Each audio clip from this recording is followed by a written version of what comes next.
Hi guys, Larissa here, and I just want to share some of the cards and layouts and framed canvas project that I did. I just made this card using coordinations and some crepe paper. I just punched the edges of a card front 5x5, and then I used this as a scallop die.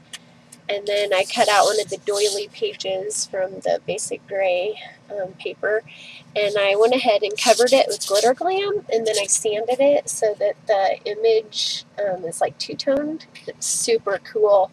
And I've never seen anybody do that with the Coordinations cardstock, so I wanted to try it to see how it would look, and I love the way that it looks. And then I just added the cute little greetings sticker from the crepe paper line. And then on the inside, I just made a half of a circle to match the front, and then left a place for my journaling. So anyway, I just wanted to share that cute idea with you for the inside of a card, because I think it turned out super cute. So, and then this is another card that I did for the Moxie Fab Challenge, Trigger Tuesday Challenge. And I just stamped on some fabric and then embossed it, and I love the way that it turned out. Just super, super cool. Then I just popped up some rub-ons that I rubbed on paper and added some pearls to the center. But I love the way that it turned out. I just think it turned out super cute. And then this one I did for the Trigger Tuesday Challenge too. Again, I used the stamp from Webster's Pages, and I stamped it on sticky back canvas and then used Glimmer Mist. And then I just tore a strip of fabric and then added it to my card. I did a couple page entries for some challenges. This one was for the crepe paper sketch challenge, and what I did was I took some scallop paper punches, and then I went ahead and used my Martha Stewart and scored them and then folded in the edges to make it kind of look like a quilt. And then I used some of their cards, their chipboard pieces, and that's me with my new little niece. And then I just added a whole bunch of the journaling stickers and some more buttons down at the bottom.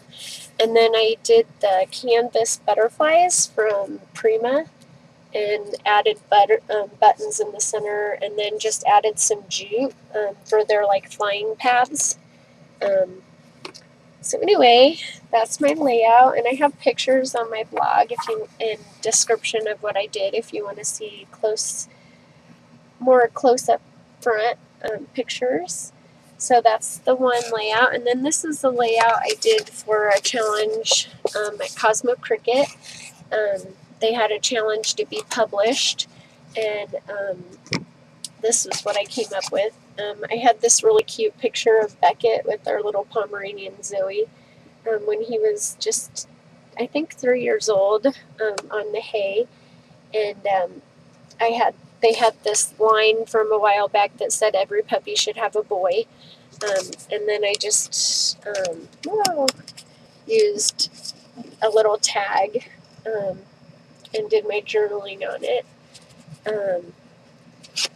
But I went ahead and cut some grass and added their little chipboard pieces and a butterfly, and then added the little kite up top and the little clouds, and then I made a sun using their sticker borders and some paper.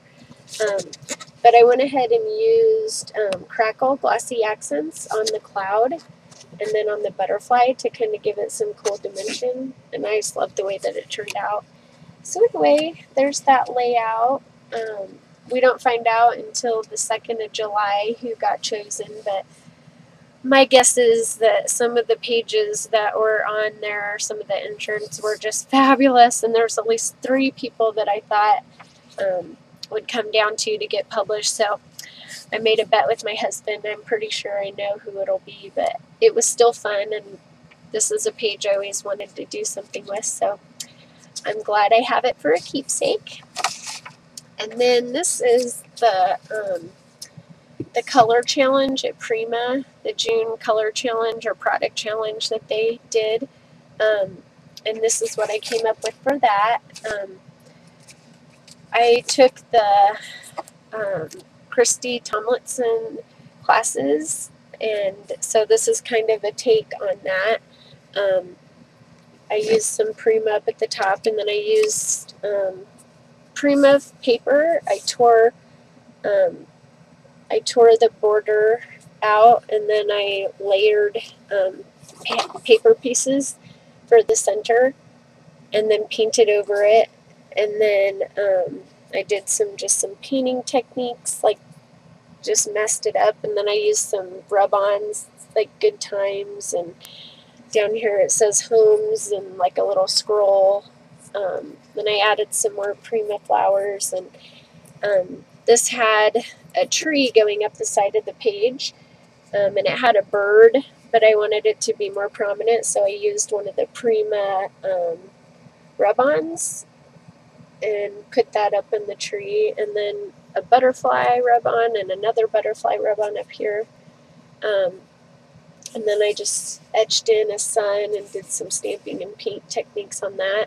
But this was a Sizzix die, and what I did was I rolled up a whole bunch of little pieces of paper, and it's all Prima paper, and then I painted over it and aged it, and then made a little roof line with some of the Prima paper, and then added one of their fuzzy rub-ons that says Beauty.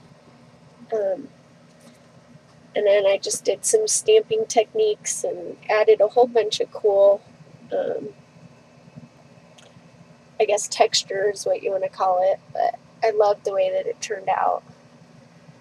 So anyway, that's my finished art piece, and I can't wait for it to, oh, here's another, forgot to show you this other fuzzy. I had bought these fuzzy rub-ons, and I had never used them, and I love the way that they turned out. They are super awesome.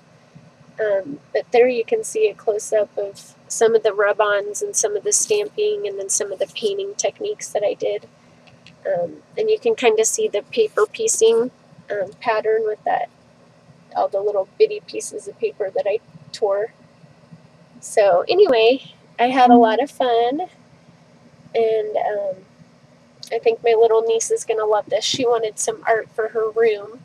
So this is going to go for her, or go to her for her room, and I know she'll love it.